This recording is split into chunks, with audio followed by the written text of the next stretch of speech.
the master of suspense, known for her page-turning thrillers, and now Ruth Ware is back with a follow-up to her mega hit, The Woman in Cabin 10, with a new book called The Woman in Suite 11. We are so excited to have #1 New York Times best-selling author Ruth Ware. You see her right here joining us for Great Day St. Louis. Ruth, it's good to see you. It's so lovely to see you too. Thank you so much for having me on the show. You're in New York right now, but on Saturday you are going to be in St. Louis to talk all about The Woman in Suite 11. Please tell us about your new book. Well, so it's sort of in some ways the sequel I said I'd never write. I finished Cabin 10 and I felt like both I and my poor main character Lo deserved a rest because she goes through so much in that book. But I would say over the years, it is the book that I've had the most kind of questions and correspondence about from readers saying, you know, we really want to know what happened next, what she got up to, how's she doing? And somehow all those questions just kept Lo alive in my head, and I started to wonder about what she was up to. And eventually I had an idea for a sequel that I really, really wanted to write. So we meet Lo kind of almost 10 years on from the events in Cabin 10.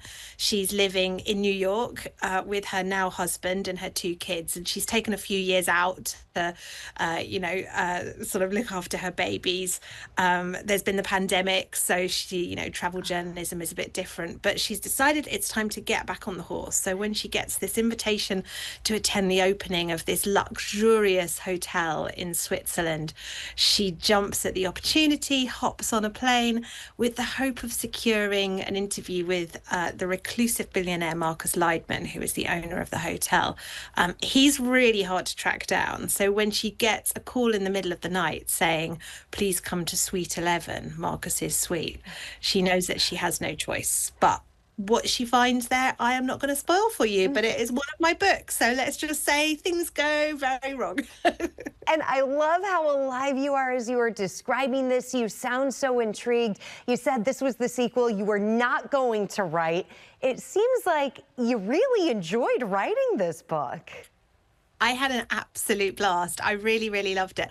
And I've never written a sequel before, but I had a taste of working with existing characters when I wrote a Miss Marple short story. I was asked to contribute to an anthology by the Christie Estate, which was a huge privilege. And I just loved working with pre-existing characters. It was so much fun. And I think that was part of what made me want to go back to Lo, find out how she was doing. And it was just a blast kind of catching up with characters who I knew and loved and, knew how they ticked. And of course, I had to go back and read The Woman in Cabin 10. I typically don't reread my own books. And that was really fun as well. I was like, this book's really funny. I'd forgotten how funny Lo is, and that was a real joy. Oh, Ruth, you are such a delight. We are so excited to have you in St. Louis. Get some toasted ravioli when you are in town. Good stuff right there. And there are still tickets to meet and hear from Ruth, the author, in person this Saturday at the Clark Family Branch. Those details can be found on her website, or you can reach out to our friends at the Novel Neighbor. You can also find this segment on firstalertfor.com/greatday following the show.